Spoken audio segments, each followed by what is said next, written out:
Welcome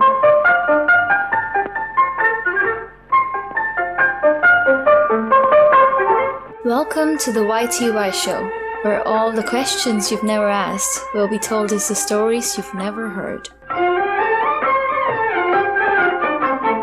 Hi, welcome to the first episode. You finally made it. I am happy to introduce Dr. Bhaskar Rao Yadavalli as our first guest.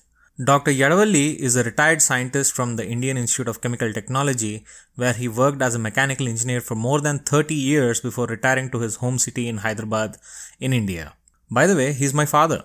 In this podcast, we discuss about the art of storytelling, its benefits, and delve into the lost world of Chandamama and endless knowledge it treasures. I thoroughly enjoyed talking to him, and I hope you do too. మీరెవరు, మీరేం చేస్తూ ఉంటారు, మీకు ఇష్టమైనవి ఏంటి? నా పేరు బాలభాస్కర్ ఒరిజినల్గా పెట్టింది. ఓకే. కాకపోతే నా రికార్డుల ప్రకారం భాస్కర్ రావు అయింది. మా ఇంటి పేరు ఎడవల్లి. ఓకే. స్కూల్లో ఉండగా 9వ తరగతిలోనో 8వ తరగతిలోనో SSLC కోసం అని చెప్పి ఒక రికార్డు క్రియేట్ చేస్తారు. ఓకే. ఆ రికార్డుతో పాటు ఒక ధృవపత్రము, అంటే తండ్రి తరఫు నుంచి అక్కడ యాక్చువల్ పేరు, పుట్టిన తేదీ అన్ని కూడా ఫిలప్ చేసేవాళ్ళు ఆ కాలంలో. ఇప్పుడు ఆ రికార్డ్ అని పుస్తకం ఇస్తున్నట్టు లేదు. ఆ కాలంలో ఒక ఎర్ర పుస్తకం ప్రతి SSLC పాస్ అయిన వాడికి, హైయర్ సెకండరీ పాస్ అయిన వాళ్ళకి ఇచ్చేవాళ్ళు. 4 ఏళ్లకి కలిపి ఒక రికార్డు ఉంటుంది. అందులో యాక్చువల్ గా అక్కడ ఏ పేరు అయితే ఉంటుందో ఆ పేరు తర్వాత జీవితంలో కంటిన్యూ అవుతుంది. ఆ విధంగా అక్కడ నా పేరు భాస్కర్ రావుగా రాయబడింది. కాకపోతే నన్ను బాలభాస్కర్ అని చెప్పి నాకు జన్మ నామ నక్షత్రం ప్రకారం పెట్టారనమాట అప్పట్లో, మొదట్లో. సో మీరేం చేస్తూ ఉంటారు? మీకు కథలకి సంబంధం ఏంటి? నాకు కథలకి సంబంధం ఒక పార్ట్, నేను ఏం చేస్తున్నాను అనేది ఇంకో పార్ట్. రెండు సెపరేట్ గానే విందాం. నాకు కథలకి సంబంధం సహజంగా ప్రతి పిల్లలకి ఉండేట్టుగానే చిన్నప్పటి నుంచే మొదలైంది. మా కాలంలో 5వ సంవత్సరం వచ్చే వరకు స్కూల్లో వేసేవాళ్ళు కాదు, బడిలో వేసేవాళ్ళు కాదు. ఇప్పట్లో అయితే కిండర్ గార్డెన్ అని, లోవర్ కిండర్ గార్డెన్ అని అప్పుడు 3 ఏళ్ల నుంచే మొదలు పెడుతున్నారు. ఈ 5వ సంవత్సరం వచ్చే లోపున చిన్నపిల్లల కథలు కొన్ని ఆల్రెడీ మొదలు పెడతారు. చిన్న చిన్న పాటల రూపంలోనో, లేకపోతే తాతయ్య కథలు లాగానో, మరి చాలా తక్కువ లెవెల్లో ఉంటాయి అన్నమాట. అవి ఫ్యాంటసీస్, అవి చాలా ఎక్కువగా ఉంటాయి. మీరు వినే ఉంటారు, చందమామ రావే, జాబిల్లి రావే, కొండెక్కి రావే, కోగుపూలు తేవే, ఇట్లా ఒక ఫ్యాంటసీ చిన్నపిల్లల మైండ్లో క్రియేట్ చేస్తూ ఉంటారు. పాల బువ్వలో పసిడి బువ్వ, పాల గిన్నెలో తేవే, అట్లా రకరకాలుగా ఉంటాయి. పసిడి గిన్నెలో పాల బువ్వ తేవే అనుకుంటూ చిన్న పిల్లవాడికి అప్పటి నుంచి ఆ అమ్మ మొదలు పెడుతుంది చిన్న చిన్న గోరుముద్దలు తినిపించడం. ఓ చిన్న వెండి గిన్నెలోనో దేంటోనో పెట్టుకుని అన్నము పాలు కలిపి వచ్చి అవి పెడుతూ చందమామ వైపుకి చూపిస్తూ చందమామ రావే అని చెప్తూ ఉంటుంది. అలాగే ఇంకొంచెం ఏజ్ వచ్చేసరికి మన చుట్టుపక్కల ఉడతలు, కోతులు, రకరకాలవి తిరుగుతూ ఉంటాయి. చిన్న చిన్న పిల్లలు ప్రతి వాళ్ళు వాటికి అట్రాక్ట్ అవుతూ ఉంటారు. ఇప్పుడు మనకి ఏరోప్లేన్ అనే మాట, స్టీమర్ అనే మాట, రైలు అనే మాట, ఇవి ఇంట్రడ్యూస్ చేస్తున్నట్టుగా ఒక చిన్న పాట ఉంటుంది. ఇది ఎట్లా ఉంటుందంటే, ఏరోప్లేన్ తెచ్చావా ఉడతా ఉడతా, నేను యూరోప్ వెళ్ళాలి ఉడతా ఉడతా అని సీత ఉడతను అడుగుతోంది. అప్పుడు ఉడత ఏమంటుంది, హోరుగాలి కొట్టచ్చు, కారు మబ్బు పట్టచ్చు, ఏరోప్లేను తేలేను సీతా సీత, నేను యూరోపు రాలేను సీతా సీత. స్టీమర్ అయినా తెచ్చావా ఉడతా ఉడతా, నే సీమకెళ్ళి రావాలి ఉడతా ఉడతా. ఏ తుఫాను వస్తుందో, ఏ కెరటం వస్తుందో, స్టీమరేలా తేలేను సీతా సీత, నేను సీమకైనా రాలేను సీతా సీత. ఇట్లా రైలు బళ్ళ మీద వాటి మీద చెప్పుకుంటూ పక్కన బొమ్మలు ఉంటాయన్నమాట. అంటే నీకు తెలుగులో ఇప్పుడు ఎలాగైతే స్టీమరు అవి ఇవి వేసుకుంటూ ఇంగ్లీష్లో కిండర్ గార్డెన్లోను బేబీ కేర్ సెంటర్ల దగ్గర మొదలు పెడతారో, అలాగే కొంచెం తెలుగు అక్షరాలు నేర్చుకుంటున్న సమయంలోనూ అట్ ది సేమ్ టైం ఈ వస్తువులు ఇంట్రడ్యూస్ చేయడం జరుగుతుంది. నువ్వు చెప్పడం ప్రకారం సో నీకు స్టోరీస్ అనేవి ఆర్ కథలు అనేది ఇంట్రడ్యూస్ చేసింది చందమామనేనా, ఆర్ మీ ఏజ్లో చందమామ కంటే ఇంకేమన్నా ఉండిందా, or was it the first one that introduced? ఈ రకంగా నాకు తెలిసి ముందరి నుంచి చందమామలోనే ఉన్నట్టు గుర్తు. ఇది 1947. 1947లో ఐ థింక్ ఫస్ట్ పబ్లికేషన్ జరిగినట్టుంది. 1948 లో పుట్టినట్టున్నా. 47లోనే జూలైలో మొదలైంది. రైట్. అప్పటి నుంచి ఇగో ఇట్లా మెల్లిగా చిన్న చిన్న కథలతో మొదలయ్యి ఈ తెనాలి రామలింగడి కథ అని, కాకిబావ కథ అని, నక్కబావ కథ అని, ఇట్లా వాళ్ళ పిల్లల్లో ఇంట్రెస్ట్ క్రియేట్ చేసే విధానంగా, అంటే ఎలాగైతే కొంతమంది ఆ ఇంట్రెస్ట్ పుట్టిన మీద వాళ్ళంతటా వాళ్ళే కూడబలుక్కునైనా సరే అక్షరాలైనా చదువుకుంటూ ఆ కథ చదవాలని ఆసక్తి పెరుగుతుంది. ఓకే. ఆ పెరిగి మెల్లిమెల్లిగా అక్షరాలు ఒత్తులు అవి కూడా రావు, కానీ వీడు కూడబలుక్కుని పలుకుతూ మెల్లిమెల్లిగా అక్షరాలు ఈ దాన్ని ఏమంటారు ఈ సాహిత్యం మెల్లిమెల్లిగా ఇంట్రడ్యూస్ అవుతుంది. తెలుగు లాంగ్వేజ్ 1947 ముందర కథలు అంటే చిన్నపిల్లల కథలు అనేది సెపరేట్గా ఏమన్నా అచ్చు చేయబడేదా, or I mean was there any printing that used to happen, or దాని ముందర జస్ట్ వర్డ్ ఆఫ్ మౌత్గా మనుషులు కథలు చెప్పుకునేవాళ్ళ చిన్నపిల్లలకి ఉండేవనుకుంటా. ఇప్పుడు ఇందాక చెప్పిన పాటలు కానీ, లేకపోతే ఈ తెనాలి రామలింగడి కథలు అని కానీ, రామాయణం అని కానీ, లేకపోతే భాగవతాలు కానీ, పురాణాలు కానీ, ఇలా ఉన్నాయి, అన్ని రకాల కథలు ఉన్నాయి. ఇండియాలో కథలకి తక్కువేం లేదు. కరెక్ట్. సో లేకపోవటము లేదు, కథలు ఉన్నాయి. కాకపోతే మనం తెలుగులో ఈ నా ఎరికలోకి వచ్చి అంటే మనం ఒక రకమైన 150 years పాటు ఇంగ్లీష్ వాళ్ళ పాలనలో ఉన్న తర్వాత మెల్లిగా మన స్వాతంత్ర్యం రావటం, మన భాషల్ని డెవలప్ చేసుకోవటానికి అన్నట్టుగా మళ్ళీ ఒక సిస్టమ్ మొదలైంది. ఆ మొదలైనప్పుడు ఈ చందమామ కూడా వీళ్ళకి స్వాతంత్రం ఆగస్టులో మనకు వచ్చింది అనుకుంటే, ఇది జూలైలో ఇది మొదలైంది. సో దాదాపు మన ఇండిపెండెన్స్తో పాటు చందమామ కూడా మొదలైపోయింది. నేను దీనికి ఇంట్రడ్యూస్ చేయబడటం అనేది 54 అనుకోవచ్చు. ఓకే. అంటే ఆ టైంకి నువ్వు ఆల్రెడీ చదవగలవా తెలుగు, ఆర్ నీకు చదివి వినిపించేవాళ్ళు ఎవరైనా? నాకు అప్పటికి చదవటం వచ్చు 54కి. ఓకే. దాని ముందర అంటే మీ అక్క కానీ మీ అన్నయ్య కానీ నీకు చదివి వినిపించేవాళ్ళ? ఆర్ ఒకటేంటంటే నేను 54 వచ్చేసరికి నాకు అక్షరాలు కొంచెం కూడబలుకుని చదవటం వచ్చింది already. At the same time మా అన్నయ్య మా అక్కయ్య వాళ్ళు చదవ బాగా గట్టిగా పుచ్చుకుని చదువుతూ ఉండేవాళ్ళు. ఓకే. సో వాళ్ళు చదివిన మీదట నేను కాస్త బొమ్మల అద్దట్లో చాలా బాగా వేసేవాళ్ళు అనమాట. మిగతా బాలమిత్రని, ఆ కాలానికి బాలమిత్రని, బాల అని ఇంకో కొన్ని పుస్తకాలు కూడా వచ్చినాయి. ఓకే. టెక్నాలజీ వైజ్ ఈ చందమామ అప్పటికే కొంచెం అడ్వాన్స్డ్గా ఉండేది మిగతా పిల్లల మాసపత్రికల మీద.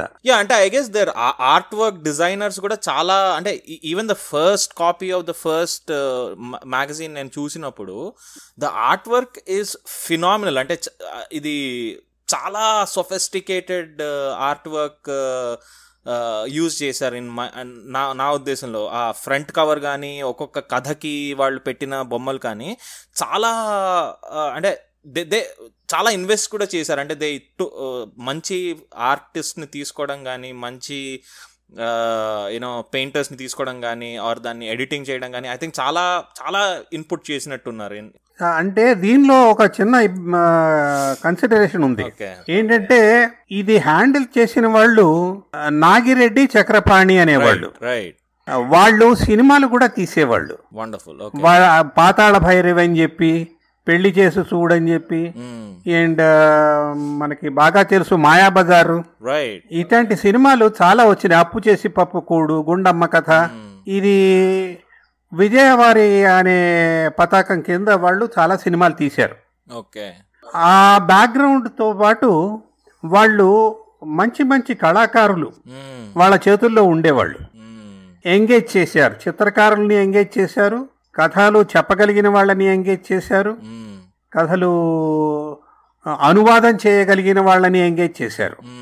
వీళ్ళందరికీ నేతృత్వం వహిస్తూ, అంటే చీఫ్ ఎడిటర్ అనుకోవచ్చు లేదా ఎడిటర్ అనుకోవచ్చు, ప్రఖ్యాత రచయిత కొడవటిగంటి కుటుంబరావు గారు. ఆయనకి చాలా పెద్ద పేరున్నది. 1952 నుంచి 1981 వరకు చందమామ కథల పోర్షన్ ఆయన నిర్వహించాడు. సో కథలు మొత్తం editing process or chief editor ఆయన ఆధ్వర్యంలో ఈ కథలన్నీ తేబడ్డాయన్నమాట. ఆయన ఎంఎస్సి ఫిజిక్స్ చేశాడు. Okay. And not only that, అంటే ఎంఎస్సి ఫిజిక్స్ చేయటం అంటే అడ్వాన్స్మెంట్ ఆ రోజుల్లోనే నువ్వు అర్థం చేసుకోవచ్చు. అది కాకుండా ఆయన సంస్కృతంలో చిన్నప్పుడు సంస్కృతంలో వాళ్ళ ఇళ్లలో బ్రాహ్మణ ఇళ్లలో సంస్కృతం ఆటోమేటిక్గా చెప్పేవాళ్ళు అనమాట. సంస్కృతంలో కొంత చదువుకున్నాడు, కావ్యాలు అవి చదువుకున్నాడు, పురాణాలు. ఆ తర్వాత ఎంఎస్సి ఫిజిక్స్ కూడా చేశాడు. అండ్ దీనివల్ల ఆయనకి అటు సంస్కృతంలోను, ఇటు తెలుగులోను, అటు ఇంగ్లీష్లోను అండ్ సైంటిఫిక్ విజ్ఞాన శాస్త్రంలోను చాలా పట్టు ఉన్నది. అందువలన ఆయన ఎంత ఇవ్వగలిగాడు అంటే చిన్నపిల్లలకి ఆయన శక్తి అంతా దారి మీద పెట్టాడా అన్నట్టుగా ఉంటుందన్నమాట. రకరకాలవి. ఇప్పుడు చరిత్ర పరంగా అంటే నేను యాక్చువల్గా వేరే గ్రంథాలు, కావ్యాలు, పురాణాలు నేను విడిగా చదవలేదు. అప్పటి నుంచి మొదలుపెట్టాను నేను. చందమామ ఇప్పుడు నేను పెళ్ళయిన తరువాత కూడా అమ్మ వాళ్ళు చూసి ఆశ్చర్యపడుతూ ఉండేవాళ్ళు, ఇంత పెద్దవాడే కూడా చందమామ చదువుతాడు అని. అట్లా ఆయన అంత బాగా మెయింటైన్ చేశాడనమాట. ఇక ఈ చందమామలు మా ఇంట్లో కంటిన్యూస్గా అటు ఇటుగా వస్తూ ఉండటానికి కారణం ఇంకోటి ఉన్నది. మా అక్కయ్య కొడవటిగంటి కుటుంబరావు గారి కోడలు. వావ్. ఓకే. సో వీళ్ళకి మా అక్కయ్య పెళ్ళయింది అంటే 61లో అయింది. 1961లో అయినప్పటి నుంచి కుటుంబరావు గారి తరఫు నుంచి చందమామ మ్యాగజైన్ వీళ్ళ ఇంటికి వస్తూ ఉండేది. సో కంటిన్యూస్గా అప్పటి నుంచే మాకు 54 దగ్గర నుంచి, ఇంకా మాట్లాడితే 52 దగ్గర నుంచి కూడా చందమామలు కలెక్ట్ చేసి సీరియల్స్గా విడిగా తీసి, కథలుగా విడిగా తీసి, తాతయ్య కథలని, ఖలీఫా కథలని, తెనాలి రామలింగడి కథలని, ఇట్లా రకరకాల కథలు వచ్చినాయి. తోకచుక్కని అని చెప్పి, ఇవే కాకుండా పురాణాలు కథలు వచ్చేవి అండ్ కథా సరిసాగరం కథలు వచ్చేవి. ఇవన్నీ మన సాహిత్యంలో చాలా పెద్ద పేరు పొందినవి. అండ్ ఇవి కాకుండా బృహత్ కథ అని మనకి ప్రపంచంలోనే మొదటి కథలని పేరుపడ్డ బృహత్ కథ అని ఉంది. బృహత్ కథ. ఓకే. అంటే లైక్ బిగ్ స్టోరీ. గుణాఢ్యుడు రచించింది.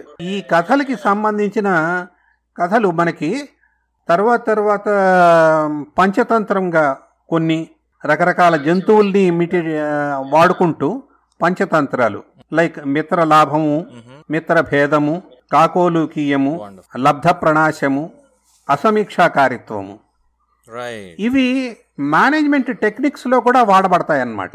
ఇవి ఒక కథ ఏంటంటే విష్ణు శర్మ అనే ఆయన రాజుగారి కుమారులకి వాళ్ళు మరీ సోమరిపోతులుగాను అసలు ఏమీ విద్య అంటకుండా తిరుగుతున్నారని చెప్పి ఆ రాజుగారు ఆ విష్ణు శర్మ దగ్గర కూర్చోబెట్టి, వీళ్ళకి మీరేమన్నా చెప్తారా, వాళ్ళు చెడిపోతున్నారా, బాగు చేయగలరా, వీళ్ళకి రాజకీయ శాస్త్రాలు అవి అన్నీ చక్కగా నేర్పగలరా అంటే, తప్పకుండా నేర్పిస్తాను, 6 నెలల్లో నేర్పిస్తాను అని చెప్పి ఈ పంచతంత్ర కథలన్నీ వినిపించాట. సో నా ఇదేంటి అంటే 2 ప్రశ్నలు ఉన్నాయి ఇక్కడ. ఒకటి, అసలు మనం ఒక కథ వినడం కానీ కథ వినటం వల్ల నేర్చుకోవడం అనేది ఐ థింక్ నీకు కానీ నాకు కానీ has been a major contribution to our knowledge. And ఈ విష్ణు శర్మ కథ వచ్చేసి యాక్చువల్లీ ఎగ్జాక్ట్గా అదే ఎక్స్ప్లెయిన్ కూడా చేస్తోంది నాకు తెలిసి. ఈ పర్టికులర్ మా జనరేషన్కి వచ్చేసి మేము మీరు విన్నంత కథలు వినట్లేదు. ఆ కథలు వినడం వల్ల whether it is political science, whether it is social science, whether it is general knowledge, whether it is literature, ఇవేమి కూడా అంతగా మాకు అంటట్లేదేమో, ఆర్ అవి నేర్చుకోవాలి అంటే కూడా మేము కొంచెం ఎక్కువగా కష్టపడాల్సి వస్తుంది ఏమో అని నా ఉద్దేశం. దీని గురించి నీ థాట్స్ ఏంటి? దీని గురించి మీరందరూ చదవకపోవటం ఏం లేదు, తెలుగులో చదవలేదు. వేరే భాషల్లో చదవాల్సి వచ్చేసరికి మనం ఇంట్లో తెలుగు వాడుకుని తెలుగునిలో చదువుకోగలిగితే ఎంత తేలిగ్గా అర్థమవుతాయంటే అవి ఆటోమేటిక్గా మైండ్లోకి వెళ్ళిపోతాయి. చాలా కాలం పాటు 3 భాషల్లో ఇప్పుడు ఇంగ్లీష్లో నేర్చుకుని తెలుగులోకి మైండ్లో అనువాదం చేసుకునే టైప్ ఉంటుంది, అది ఉండదు. తెలుగులో మొదలై మనం ఇంగ్లీష్లోకి మారాలి. That is routine thing as for Telugu పిల్లల్లో ఉండేదన్నమాట. ఇప్పుడు మారిపోతుంది అది. ఒక రకంగా మనం తెలుగును లూజ్ అవుతున్నాం అనమాట. నా ఉద్దేశంలో కూడా అదే. అంటే ఇప్పుడు నేను ఒక పదం వాడాలి అంటే ఫస్ట్ నాకు అది ఇంగ్లీష్లో వస్తుంది, దెన్ కొంచెం ఆలోచించిన తర్వాత అది యాక్చువల్లీ తెలుగులో వస్తుంది. సో అది పోతోంది అనేది నా ఉద్దేశం. అండ్ తెలుగు చదవగలిగే వాళ్ళు కూడా ఈ మధ్య చాలా తక్కువ మంది అయిపోయారు. నేను చెప్పదలుచుకున్నది ఇందులో ఒక స్పెషాలిటీ ఉంది. ఓకే, నీకు సపోజ్ మనం రోడ్ అనే మాట వాడుతున్నాం, మార్గము అనే మాట మనకు తెలుసు. కానీ మనం చదివేటప్పుడు మార్గము అని చదివితే అది రోడ్డు అని వెళ్ళినా పర్వాలేదు. రోడ్డును తెలుగులో వాడుకుంటే కూడా అభ్యంతరం లేదు.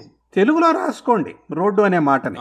ఇప్పుడు రైల్ ఇంజన్, ట్రైన్ ఇవి కావాలంటే తెలుగులో రాసుకోండి, ఇంగ్లీష్ మాటనే వాడేసుకోండి. ఇలాంటిది వేరే భాషల వాళ్ళు కూడా చేస్తున్నారు.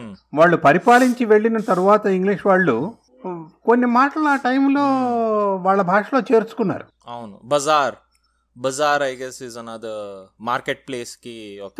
అందుకని మనం వాళ్ళ మాటల్ని మనం నేర్చుకుని వాడినందువల్ల తప్పులేదు. బాగా వాడకంలోకి వచ్చేసిన వాటిని తీసుకుని స్ట్రైట్గా మన భాషలోనే వాడేసుకోండి. కానీ మన మాటలు అర్థం కాకుండా పోకూడదు. అవును, మన మాటలు మనకు అర్థం అవుతున్నట్టయితే మన పాత వాటిల్ని కూడా మనం ఆనందించగలుగుతాం.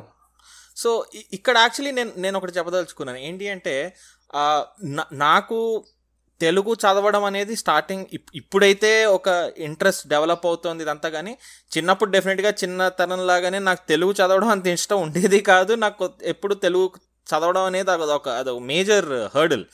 నాకు తెలిసి అమ్మ ఎలా చేసింది అంటే, ఐ థింక్ ఫస్ట్ నాకు ఇప్పటికీ కూడా తెలుగుతో నీ ఫస్ట్ ఎక్స్పీరియన్స్ ఏంటి, అనుభవం ఏంటి అంటే కనుక, అమ్మ చాలా ఎక్సైట్ అయిపోయింది. ఇదేంటి వెన్ బారిస్టర్ పార్వతీశం వచ్చింది యాజ్ అ నాన్ డీటెయిల్ నాకు. సో అది వచ్చినప్పుడు నాకంటే ఎక్కువగా ఎక్సైటెడ్ అమ్మ ఉండింది. బికాజ్ అది అమ్మ నాకు తెలిసి చిన్నప్పుడు చదివినట్టుంది, అది ఎంత హాస్యపరంగా ఉంటుందనేది తనకి తెలుసు.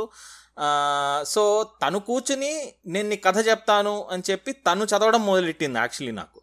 అండ్ నాకు గుర్తున్నది ఏంటి అంటే, తను all she had to do was ఒక I think 150 or 300 page 200 page book. అది 50 పేజీలు చదివినట్టుంది, ఆర్ 50-70 పేజీలు చదివినట్టుంది నా కోసం. అంటే ఎవ్రీ నైట్ నాతో పాటు కూర్చుని ఆ కథ చెప్పడం. బట్ ఆ కథ 70 పేజీలకు వచ్చేసరికి నాకు ఉండబట్టలేకపోయినా. నేను చదవాల్సిందే, I have to read it అని నేను మొత్తం తెలుగు ఆ పుస్తకంతో చదివేశాను తర్వాత. అండ్ నాకు తెలిసి నేను తెలుగు పుస్తకం ఫినిష్ చేసింది అంటే అది ఒక్క బుక్కే ఇప్పటిదాకా. మిగతావన్నీ నేను స్టార్టింగ్ కొంచెం, మధ్యలో కొంచెం, లాస్ట్లో కొంచెం చదివి ఓకే ఇది సంథింగ్ లైక్ 1000 పడగలు ఆర్ నందికేశుడి నోము ఇవన్నీ కూడా నేను చదివాను డెఫినెట్లీ. బట్ నాకు ఒక పుష్ ఇచ్చింది అంటే కనుక ద కథ చెప్పడము, the narrator was the main reason for me to go ahead with it. And ఈ విధంగా మనం కనుక ఇమాజిన్, అంటే it is just a thought, మనం కనుక అసలు ఆడియో వర్షన్లో కనుక కథలు చెప్పడం మొదలెడితే, is there a possibility that ఈ జనరేషన్లో ఉన్న పిల్లలు వాళ్ళంతటా వాళ్ళు చదవడం మొదలెడతారా తెలుగులో? మొదలు పెడితే మంచిది. అందుకని కథలు అట్లీస్ట్ మర్చిపోకుండా కొంత చేయగలిగితే, రైట్, వాళ్ళంతటా వాళ్ళు చదువుకునే లెవెల్కి వస్తే వాళ్ళే ఎంజాయ్ చేయగలుగుతారు. ఓకే, ఇప్పుడు మేము కన్యాశుల్కం అని ఉంది ఒకటి, గురదాడ అప్పారావు గారిది. అందుట్లో ఈ సినిమాలు వచ్చినాయి, నాటకాలు వచ్చినాయి. కానీ ఆ పుస్తకం చదువుతుంటే మా మైండ్లో ఆ సీన్ ఎనాక్ట్ అయ్యేది. అంత బాగా వాళ్ళు యాక్ట్ చేయలేకపోతారు అన్నమాట సినిమా వాళ్ళు కూడా. అంత బాగా రాశాడు ఆయన. దాన్ని మనం అంత నాటకీయతగా మనం చెప్పగలమా? ఎందుకంటే మనం మైండ్లో మన పాత వాళ్ళ ప్రొనౌన్సియేషన్లు, వాళ్ళు ఎలా ఒక్కొక్క పదాన్ని పలికేవాళ్ళు, ఓహి నీ జిమ్మడ అన్నట్టుగాను, అట్లా అయింది షా అన్నో ఇట్లా మనం ఎగ్జాక్ట్గా రిప్రొడ్యూస్ చేయలేము. కానీ ఐ థింక్ చదివేటప్పుడు అది వస్తుంది అనుకుంటా, అంటే మన మైండ్ ఆటోమేటిక్గా ఇమాజిన్ చేసుకుంటుంది. ఎవరికి వాళ్ళకి తెలిసిన వాళ్ళ ప్రొనౌన్సియేషన్ ఊహించేసుకుంటారు. సో అలా ఇప్పుడు ఆ పిగ్మేలియన్ ఫిలిం ఇది ఉంది, మై ఫెయిర్ లేడీకి సినిమా తీశారు. ఆ వీధిలో పోయే అమ్మాయి ప్రొనౌన్సియేషన్ని వాళ్ళు జస్ట్ యు వైట్ అన్నట్టుగా తెలుగులో అటువంటి నాటకాలు ఉన్నాయి, కథలు ఉన్నాయి, వాటిని వర్డ్స్ లో పెట్టటము ఉన్నది. పిగ్మేలియన్ లో ఆయన రాయకపోయినట్టయితే వాళ్ళు ఎలా ప్రొనౌన్స్ చేసి ఉంటారు అనేది ఎంజాయ్ చేయలేరు. సో బారిస్టర్ భారతదేశంలో వాడు ఆ ట్రైన్ ఎక్కి ఐ థింక్ చెన్నై మెడ్రాస్పట్నం వెళ్ళినప్పుడు ఏమిటి వయ్యా నువ్వు అది అంటే ఆ స్లాంగ్ తో వాడు మాట్లాడటము ఐ థింక్ ఆ టైంలో వస్తున్న భాషను కూడా వాళ్ళు రిప్రజెంట్ చేస్తారు కథల్లో. కానీ అది మనం చదివే వాళ్ళం ఎంతవరకు న్యాయం చేయగలము అనేది మాత్రం తెలియదు. బట్ ఇంట్రెస్ట్ అయితే క్రియేట్ చేయగలము అనేది నా ఉద్దేశం. చేయటానికి ప్రయత్నం చెయ్యాలి. రైట్. సో ఇది చేయడానికి మీరేం చేస్తున్నారు? What is your project towards? అంటే are you working towards this? నాది రెండు వేపులు ఉన్నది నాది. ఒకటేమో కథల పరంగా చిన్నపిల్లలకి, ఒక రకమైన చిన్నపిల్లలకి కథలు చెప్పి లైక్ తాతయ్య కథలను, గుండు భీమన్న కథలను, పరోపకారి పాపన్న కథలను, ఇట్లా ఏవో సమ్ కథలు ఉండొచ్చు. ఇంకో వైపు నుంచి పురాణాలు ఉన్నాయి. ఆది కావ్యం, వాల్మీకి రాసిన ఆది కావ్యం, వాల్మీకి రామాయణం. కానీ తర్వాత చాలామంది అనువాదకులు అనువదించారు వేరే రకరకాల భాషల్లో. కానీ మనకి చందమామ గనక తీసుకున్నట్టయితే అందుట్లో వాల్మీకి రామాయణానికి ఏమాత్రం డిస్టార్ట్ చేయకుండా ఆయన కుటుంబరావు గారు చాలా చక్కగా తెలుగీకరించారో అనువదించారో అనాలో తెలీదు. సో ఇది పని ఆయన చేశారు. అండ్ అది కూడా చిన్నపిల్లలకి పెద్దవాళ్ళకి కూడా అర్థమయ్యే భాషలో రాశాడు. అంటే వాల్మీకి రామాయణంలో ఏం రాశాడు అనేది క్లియర్గా తెలుస్తుంది. అంతేగాని ఏదో పెట్టకథలు అవి ఇవి మనకు అడ్డం రావన్నమాట. సో ఇంటర్ప్రిటేషన్స్ ఉండవు. అండ్ అంటే ఆయన ఏం చెప్పదలుచుకున్నాడో ఆయన చెప్పాడు, just translation only, interpretation zero. అది వాల్మీకి రామాయణం చెప్పాడు అంతే, వ్యాఖ్యానాలు చెప్పలా. రైట్. అలా మనకి చాలా ఉన్నాయి. గణేష పురాణం ఉంది, వీర హనుమాన్ చరిత్ర, భాగవత కథలు ఉన్నాయి, విష్ణు పురాణం ఉంది, దేవి భాగవతం ఉంది. ఇట్లా రకరకాల పురాణాలు మనకున్నాయి. ఇవి కూడా ఆయన చేశాడు అందులో చందమామలో. అండ్ చిన్నపిల్లలకి సరిపోయే భాషలో, పిల్లలకి పెద్దలకి, ఒక రకమైన పెద్దలకి కూడా. ఎందుకంటే ఐ థింక్ ఈ జనరేషన్ కి పెద్దవాళ్ళకే అది కరెక్ట్ గా ఉన్నట్టుంది. ఎందుకంటే వాళ్ళు ఆ జనరేషన్ లో పెరిగారు కాబట్టి ఆ భాషకి యాక్చువల్లీ చాలా క్లోజ్ గా ఉన్నారు. మేము అది చదివేసరికి మాకు ఆల్రెడీ అదేదో చాలా న్యూస్ ఛానల్స్ లో చదివే తెలుగులాగా అనిపిస్తుంది. అంటే ఈ మధ్య న్యూస్ ఛానల్స్ లో కూడా తెలుగు మారిపోతుంది అనుకో. బట్ దెన్ మీ గురించి మాట్లాడింది కాదు, ఎందుకంటే ఇది నా పర్సనల్ ఎక్స్పీరియన్స్. రైట్. నేను కూడా పెళ్ళైన తర్వాత కూడా చదివాను. రైట్. ఇవి ఒకటి అయితే, ఇవి కాకుండా హోమర్ రాసిన ఇలియడ్ కథలు, హెలెన్ ఆఫ్ ట్రోజన్ వార్ గురించి వండర్ఫుల్. భువన సుందరి కథ అని చెప్పి ఒక పెద్ద సీరియల్ లాగా చేశాడు. హెర్క్యులీస్ ట్రావెల్స్, అట్లాగే ట్రావెల్స్ ఆఫ్ యూలిసిస్ ట్రావెల్స్, సారీ, అవి రూపధరుడి యాత్రలో చేశాడు. కరెక్ట్. అట్లాగే గలీవర్స్ ట్రావెల్స్ వర్ధమానుడి యాత్రలను చేశాడు. అట్లా ప్రపంచంలో ఎక్కడెక్కడ మంచి కథలు ఉన్నాయనుకుంటే అరేబియన్ నైట్స్ కూడా చేసి, అలాగే మనకి చాలా మందికి, అంటే అందరికీ తెలియాల్సిన అవసరం లేదు. ఇప్పుడు షేక్స్పియర్ రాసిన నవలలు, అవి వేరే పేర్లు పెట్టిన ఆయన నవలలుగా నాటకాలని తెలుగులో కథల్లాగా రాశాడు చందమామలో. అట్టగే మనకి సంస్కృత నాటకాలు భాసుడు రాసినవి, కాళిదాసు రాసినవి, ఇట్లా రాసిన రకరకాల వాళ్ళు రాసిన సంస్కృత నాటకాలని తెలుగులో కథల్లాగా రాశాడు. సో ఇవన్నీ మనకి ఒక రకంగా నాలెడ్జ్ పెంచుతూ ఉంటాయి. ఇవే కాకుండా ఇప్పుడు నువ్వు అరణ్య పురాణం, జంగల్ బుక్, అది యాక్చువల్లీ 1 month బ్యాక్ ఫ్రీగా అవైలబుల్ గా ఉంది ఆన్ గూగుల్ బుక్స్.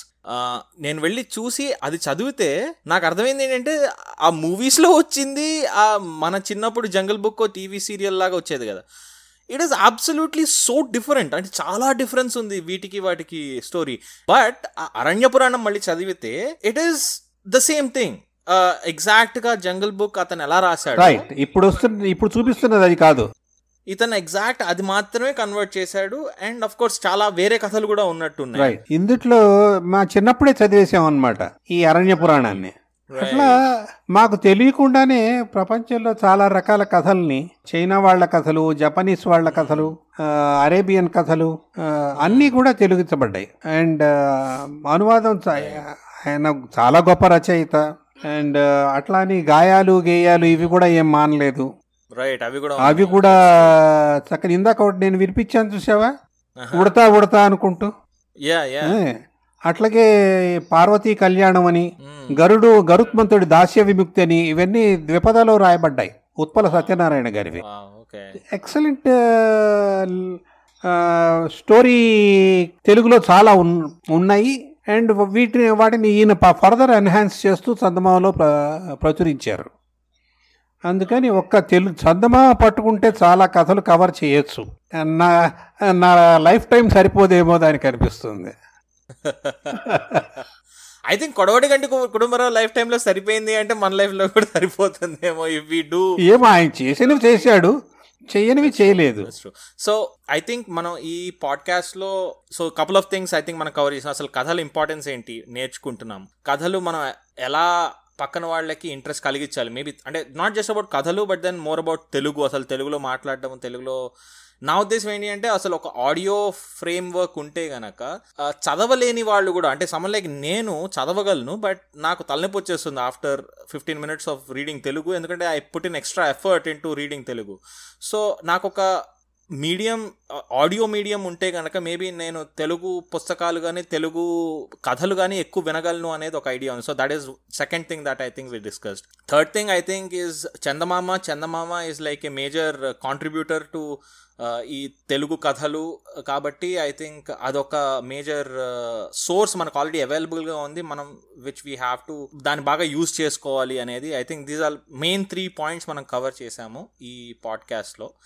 అండ్ నీ ఇన్పుట్స్ ఇచ్చినందుకు ఆర్ నీ కాంట్రిబ్యూషన్స్ దట్ నేను తర్వాత ఏదైతే యూజ్ చేయబోతున్నానో, I'm really happy that you are the first person I'm interviewing for this podcast. And మనం సో ఈ ప్రాసెస్లో వేరే వాళ్ళని కూడా ఇంటర్వ్యూ చేద్దాం అనుకుంటున్నాను who have as much experience as you are in. So end చేసే ముందర ఒక చిన్న I just want a small permission from you. నువ్వు ఆల్రెడీ కొన్ని కథలు రికార్డ్ చేసావు. ఒక శాంపుల్ పీస్గా ఈ పాడ్కాస్ట్తో పాటు ఒక కథని రిలీజ్ చేయనా, సో దట్ మనుషులు విని వాళ్ళకి నచ్చితే కనుక నేను మిగతావి కూడా రిలీజ్ చేయొచ్చు. And we can put it out. And నువ్వు ఎప్పుడైతే రికార్డ్ చేస్తూ ఉంటావో నేను I can keep putting it out. Is that possible? Is that something that I can? ఒక కథ తాతయ్య కథలు అనే సిరీస్లోంచి మొదటి కథ ఉన్నది, అది ఒకసారి చూసుకుని మీరు వాడుకుంటే వాడుకోవచ్చు. Wonderful. Okay, so first thing will be Ramayanam కూడా మొదలు పెట్టాను. సుందరకాండతో మొదలు పెట్టమంటారు మామూలుగా, అందుకని ముందర సుందరకాండ ఆల్రెడీ చదివాను. అండ్ బాలకాండ కూడా కంప్లీట్ అయింది. అవి కూడా పనికొస్తాయేమో చూడొచ్చు. చూద్దాం, డెఫినెట్లీ. ధన్యవాదాలు for being on the podcast. And నేను మిమ్మల్ని I will keep in touch. నేను మీకు కంటిన్యూస్గా అప్డేట్స్ ఇస్తూ ఉంటాను. Thank you very much. Thank you. This podcast was brought to you by Colgate, Close Up, Mercedes-Benz, BMW, Samsung Electronics. Ambani, Tata now. This was all just me. So please like and subscribe so that I can make more. Thank you for your support. Bye.